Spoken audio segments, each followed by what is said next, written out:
To understand the 3 Glitch of the Matrix stories you're about to hear, imagine your life as a branch of choices. For every choice you make here in this reality, the other choice was chosen by you in another reality, branching off into a new timeline. These ever-growing timelines exist simultaneously, known as the parallel universes theory. But if you somehow glitched into a different timeline, one you didn't belong to, how would you know? Well, the people in these stories tonight are gonna show us. From a man walking into a city that never existed, to a couple accidentally time traveling, to someone walking in on himself at his desk. W101.3, I'm Hans and welcome to my Hollow. Here we broadcast unsolved cold cases, disturbing history, supernatural things that just have no explanation. So if that's your kind of show, subscribe to our Hollow because we air every Wednesday. Okay, let's get into the first story. Winter 2009. This story begins the way most long-haul road trips do. Tired, cold, and hungry. 2 brothers drive from Portland, Oregon, all the way to Miami, Florida to visit their sister and her newborn. Now, the trip is brutal. Snowstorms slow them repeatedly, turning what should have been a 3-day drive into 5. And because of the delays, they had to cut the visit short and head back home west, back to Oregon. To avoid the snow entirely, they decide to take Interstate 10 the whole way home. It's a different highway. It's a straight southern route running from Florida to Los Angeles, and then from Los Angeles, they'll have to figure out a way back to Oregon. It's longer, yes, but much more predictable. Safe. At least that's what they thought. The first day of driving back, they cover 1,300 miles, reaching San Antonio, Texas, and everything's normal. But when they leave Texas, something starts to become really weird. You see, the car is a 2008 Honda Civic Hybrid. It averages about 35 miles per gallon the entire trip. They track it really carefully. Like Tom, one of the brothers, keeps a journal on him and actually tracks the miles. This is 2009, okay guys? It's about 350 miles per tank, easily pushing into the low 400s if they need it to. But about 100 miles outside San Antonio, Texas, the fuel gauge starts dropping much faster than it should. They check the dashboard, and instead of 35 mpg, they see 26. At first, they rationalize it away. Uphill driving, wind, bad fuel, but it doesn't correct itself. Because by the time they finish that tank, logged carefully again in the journal, the final average is 25.8 miles per gallon. That's a loss of over 100 miles of range. Tom would say in the whole lifespan of that Honda Civic, this was the only time it happened. Because of this, they're forced to stop early in Fort Stockton, Texas, instead of refueling later as planned. They get back on the road, GPS set for Las Vegas, Nevada. But not long after, they realize something else is off. While they're driving, they realize they're not on Highway I-10 anymore. They're traveling north now on Highway 285, a completely different highway. In the US, odd number highways run north-south, and even highways run left-right. This should not be happening, but the GPS reroutes them all the time. That's what Tom and Jake said, especially when they go through bypass roads. So they don't take it too seriously. Now, about an hour and a half later, they cross into New Mexico, and this is nearly 2 hours earlier than they expected. They're just so confused, but at this point, just really annoyed. They just want to get home. So they trust their trusty old GPS and continue north on whatever this Highway 285 is. Nearly 5 hours after refueling, they start to get really hungry. And this is not a good sign, considering they're driving into one of the most desolate places in the United States, New Mexico. Towns are rare, and when they appear, they're small, quiet, and feel like they're barely holding on. They first pass through this town called Vaughn, New Mexico. It's a couple of gas stations there. Then 20 miles later, they pass through Encino, New Mexico, this town with no gas station as they can remember, and barely anything else. Jake, one of the brothers, even recalls wondering why the town existed at all.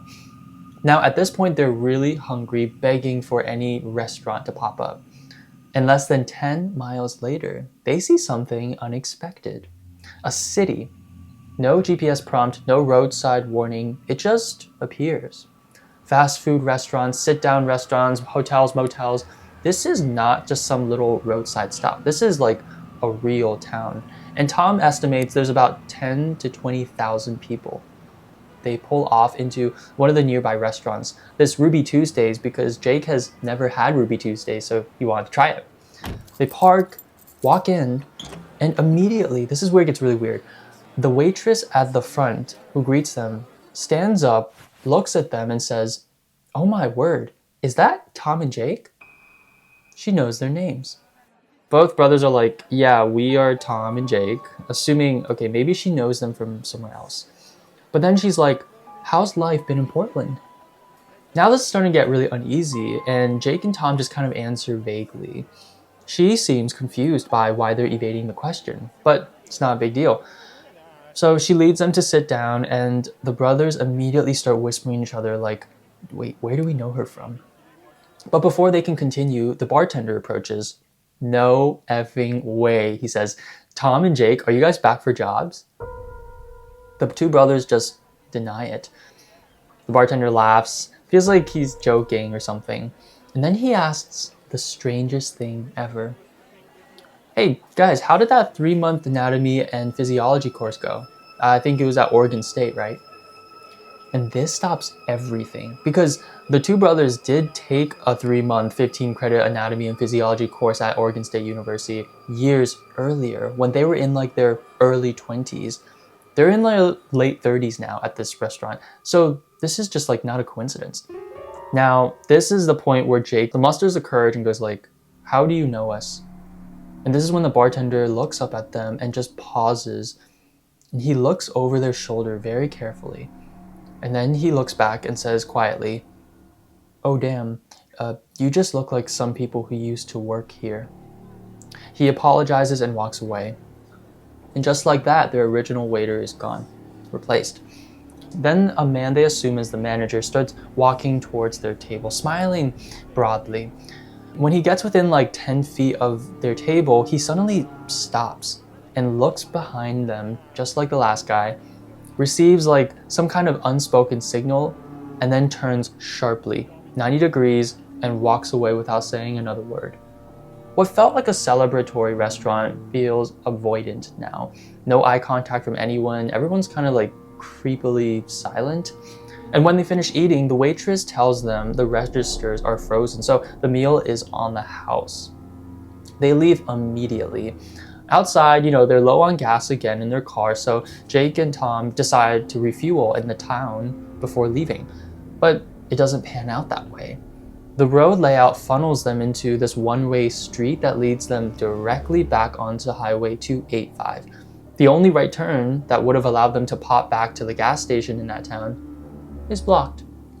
They're forced back onto the highway. About 20 minutes later, they reach this truck stop at an intersection, and they finally refuel. And the rest of the trip is uneventful, and soon enough they end back up in Portland.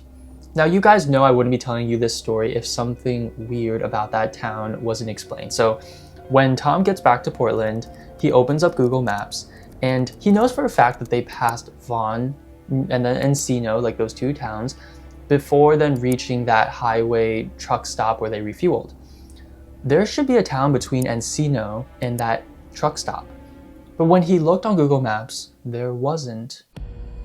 There was no town, no city, no Ruby Tuesdays. In fact, he actually went on the website of Ruby Tuesdays and looked at their locations.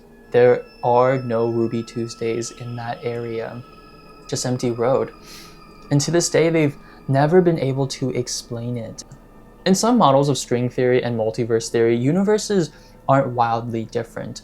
They're actually thought to be nearly identical, with small deviations between each timeline. In one timeline, maybe the brothers never went back to Portland. Maybe they moved through New Mexico instead, and maybe they worked at Ruby Tuesdays, or I don't know, like took some anatomy courses. And that would explain why the staff recognized them instantly. But would it also explain the sudden shift in behavior? Because once the staff realized that these weren't their Tom and Jake, I felt like the atmosphere in the whole town changed. That's probably why it was impossible for them to turn back to that gas station after leaving the restaurant. It was never meant to persist in this version of their timeline. And then when their timeline glitched at the end, the town snapped out of existence, leaving behind nothing but like a memory that doesn't fit their minds. Now, thankfully, Tom and Jake came back to their timeline and weren't trapped there. But the couple in our next story might not have come back, still stuck there.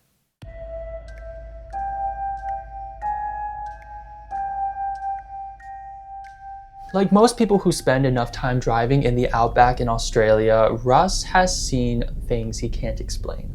Lights mostly. But the freakiest story he ever heard wasn't about the lights themselves. I'm gonna tell Russ's story directly from his POV, so here we go. This was told by me by an American traveler, while his wife laid in their caravan sobbing so hard it made the air feel heavy. I wish I never heard it. I wish I never met them at all. This was in the early 80s, and I was working in South Australia, digging samples in old gold fields. It was long days, lots of red dust and everything. We came to a place called Broken Hill and stopped at a gas station for fuel. I went inside for a drink and immediately felt like I stepped into the wrong room, because there was this silence in the space that didn't belong there. At one of the tables, a woman was crying, not loudly, not theatrically, just emptying herself out. Two men sat with her, not saying much. They're just, trying to comfort her. I felt like I was being intrusive just by standing there. And you guys know that crying, it's the thing we just talked about. It made you feel like you want to leave as soon as possible. And that's what I did. Now back in town for the rest of the day, I just went back to work. And at dusk, we hit the pub and then drove back to the caravan park looking for, a shower and just eat a proper dinner. When we pulled in, I noticed the van parked next to ours. It's the same one from the gas station. I didn't think much of it until I stepped out of the truck and heard that same sound again, the sobbing coming from inside the caravan this time. Same depth, same rawness. I walk back past the barbecue area and I see this man sitting alone. Mid-50s maybe. He had the cigarette burning between his fingers, his head was in his hands, and he was just completely done and just ready to pass out. I grabbed my food and a couple of strongbows and just started cooking. When I cracked a beer open at the edge of the barbecue, a sharp sound made him jerk like I'd startled an animal. I said, "Sorry about that, man. Do you want a beer or something?" He stared at it for a little bit and nodded. He told me his wife had finally fallen asleep, exhausted. And at that moment, I took my chance. Was your wife the one crying at the gas station earlier? The color drained from his face instantly. I asked, "Was there an accident?" He said super quietly, "Sir, I don't know what we had." And that's when he stopped talking for a long time. He just stared. But before I was about to ask another question, he told me. He said he and his wife, Joni, had broken down the moment she opened the tent that morning. Not from pain or injury, but just absolute shock. He admitted he'd broken down too. They weren't hurt or anything, they just couldn't explain what just happened to them. When they got to a gas station called Yunka, they both held hands before going in, terrified. What if it was different? What if the people weren't the same? What if they were, but didn't remember them? But it was exactly the same. Sparkling clean, cakes lined up in the display, blackboard menu, the same group of young guys rushing in and behind the counter. One of them even saw them and laughed. "I told you that walnut cake was good," he said, "but you had the last 2 pieces yesterday. I haven't had time to make more." Joni fainted on the spot. Now at this point, you're probably as confused as I was listening to this story. What are you talking about? But before I could ask another question, he continued. 2 days earlier, driving down Broken Hill, he noticed a light. Blue, distant, and fixed in the sky. It didn't behave like anything he knew.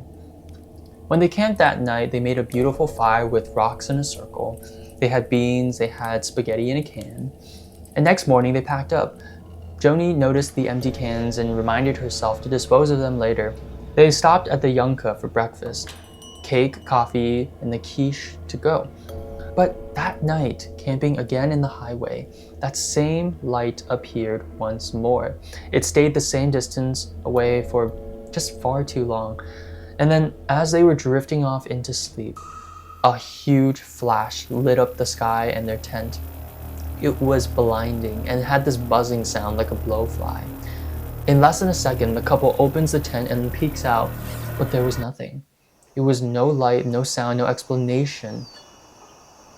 Just then, the police arrived, and the police came up to the man, the husband of the couple, and verified what they found.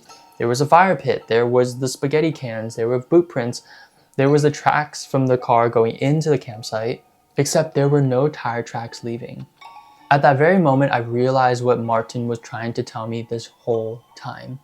Somehow they had traveled back in time, because when they opened that campsite door, what they saw in front of their tent was the same campsite as the first campsite they were at, not the second campsite that they drove to. They have no idea how they popped over there. If someone transported all of their things, their car, every single thing back to that first campsite, they have no idea what happened. All they know is that they fell asleep at their second campsite and they woke up at their first campsite. Okay, what makes this story linger for me is that Martin and his wife may have never returned back to their timeline. Because if we're considering parallel universes, then this story really feels like they glitched into a different matrix where maybe they never moved to the second camping spot. Martin and Joni didn't vanish and they don't have memories of aliens. I don't think that blue light was like a UFO, because considering after the buzz and the flash, they don't remember being kidnapped or anything like that. Maybe that blue light was like a boundary where dimensions shifted.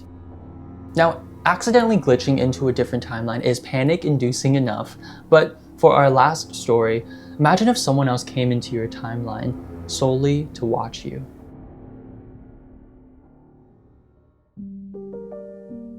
Now we're in New York City, and Evan didn't wake up late.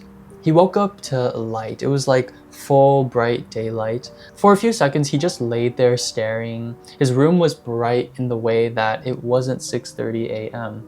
because that's when he realized something was off. The alarm clock was on the floor, and he picked it up, and it was 9:30. Evan's shift started at 9. He's late. He'd never overslept before, not once, and this isn't a job where you get too many chances. So he picks up his ass and he just doesn't argue with it. He dressed up and he ran out the door. He got to the parking lot at 10 a.m. and already rehearsing apologies in his head, bracing him for his boss's face. When the elevator opened, he walked towards the front. Nothing so far, no one watching him so far. The first person he saw was a receptionist, and she looked up at Evan like she had never expected him to exist. She was almost scared looking. But Evan didn't stop, he just kept walking. The hallway was long, about 75 feet, and lined with glass-walled conference rooms on the left. You know, Monday morning meetings and stuff.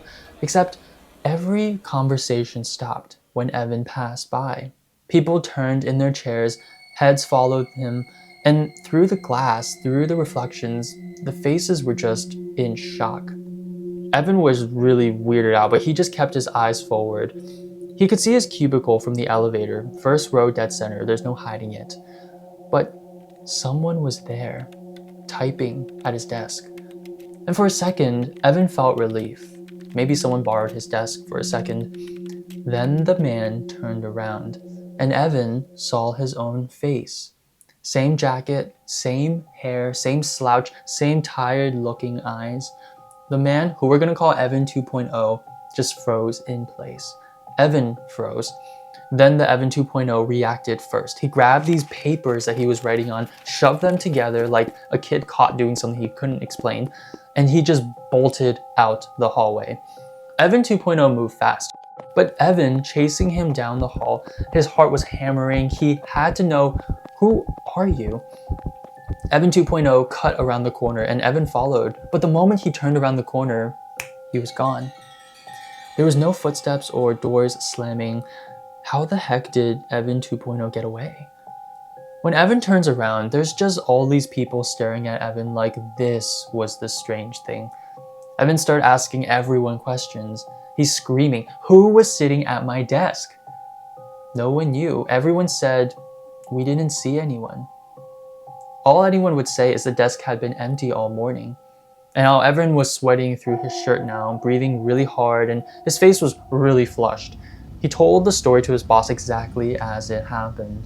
The boss listened and quietly and carefully said something to him that would make him even more shocked.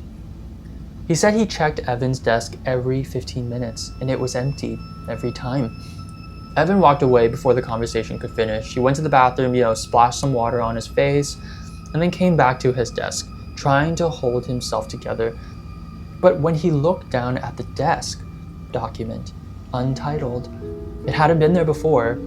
And then when Evan opened it up, it read, name Evan, location 8462421.856, 844C.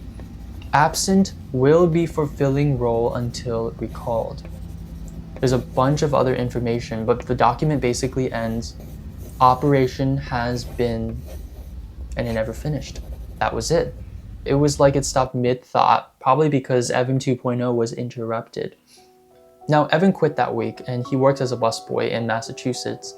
He couldn't be happier, he says. Now, in Evan's case, he didn't glitch into a different timeline. Someone else seems to have come into his on purpose.